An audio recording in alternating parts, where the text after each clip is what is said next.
Hey, I'm Adam. I'm Brian. Back with another episode of Buds and Suds. So first of all, I want to thank Jason for the tip on where to go and buy some good beer in Louisville. He's a subscriber of ours, and I met him. I was just in Louisville with the kids doing some swim meets, and he said, you got to go to this place. So I did, and thanks, because I got this, spent the most on any one bottle I've ever spent, well, retail that is, so it better be worth it. So you're just sitting at the meet, and he's like, Brian, or was he like, Suds? He said, your Buds or Suds? He He said, you're one of the guys on Buds and Suds. It's like, yeah, I'm actually Suds, or maybe I'm Buzz. I'm not really sure, and I didn't say that. I'm kind of a big deal.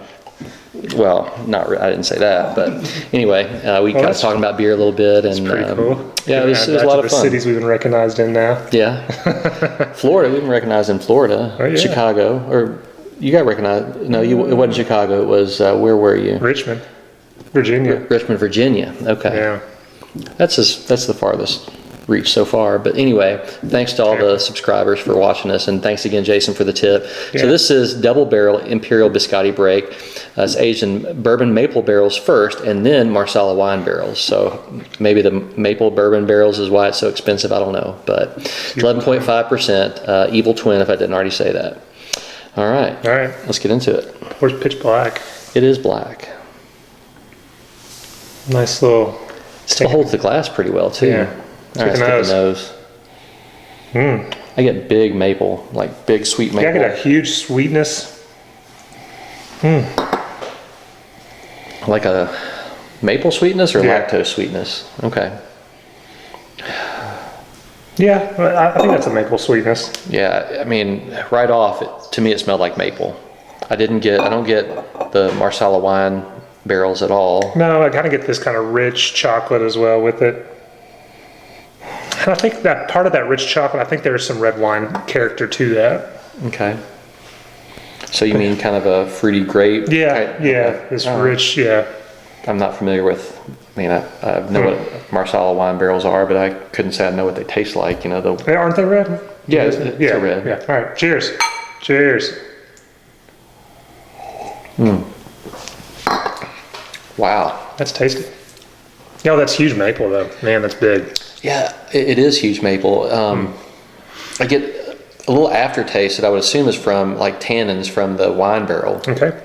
Because it's not something I'm familiar with in most barrel-aged beers. So I'm assuming that's what it's from. I mean, I got maple right up, and just sitting here, there's all maple. I mean, it's just this big, sweet, sugary sweet maple syrup, sugary sweetness. Well, I got that first. I was just on first sip. I was like, usually you kind of evolve, as it's going back, or this was just maple. It is big maple.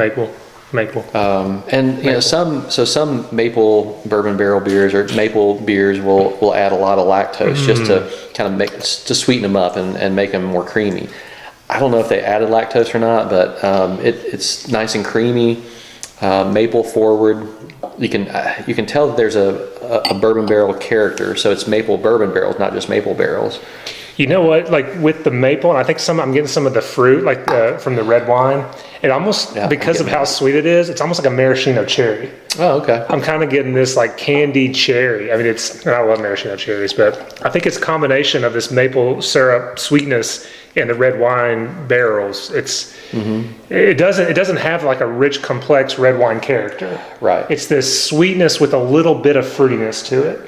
Because we've had plenty of sours that are aged in wine barrels, and I'm not getting that. It's very subtle, and to me on the back end, to me the maple is the first thing I taste, and that's what I wanted. So I'm very pleased with this. I love this even more. I love how much maple is in this, and it's just,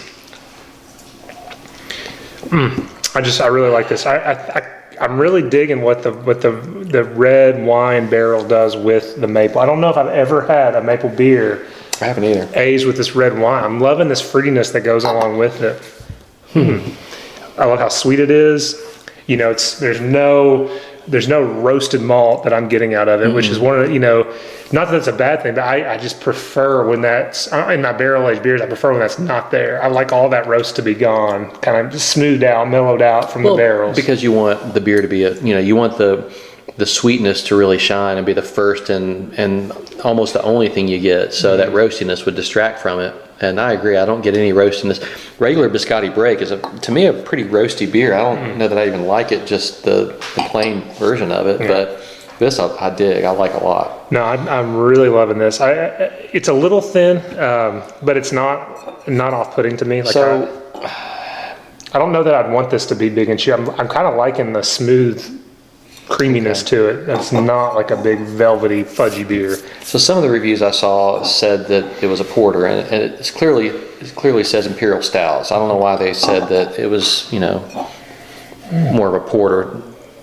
But anyway, or that they thought it was a porter. It's a stout. It's on the thin side for a stout, but it's not porterish. Now bourbon. So it's bourbon maple barrels. Bourbon maple first, and then the Marsala.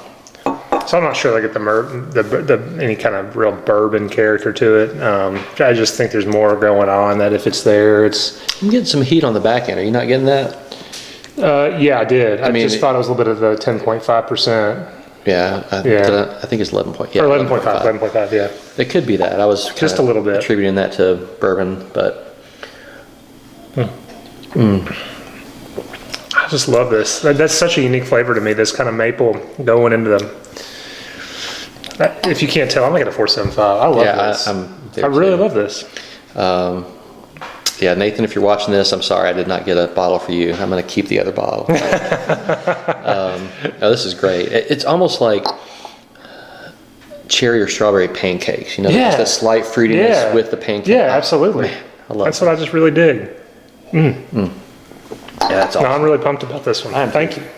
Worth the price. Did you tell them the price, or were you going to tell them the price? So what it was in our local market. If someone gets on here and says this is like $10, I'm going to be. It's Evil Twin. There's no way. All their bought. So $47 plus tax, so $50 because our tax is 6%. So $50 in a Louisville beer store. Very pricey. Yeah. But I'd still buy it again. I just wouldn't buy more than 2.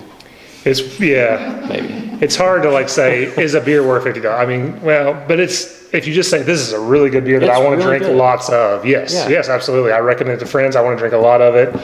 I would buy more bottles just to drink. I would too. I would drink a lot of it. I wouldn't spend more than that, but I'd pay $50 for it. Yeah. So thank you for getting this. Yeah, that was good. Anything else? No. As always, guys, if you have a beer you love the beer you have. Thanks.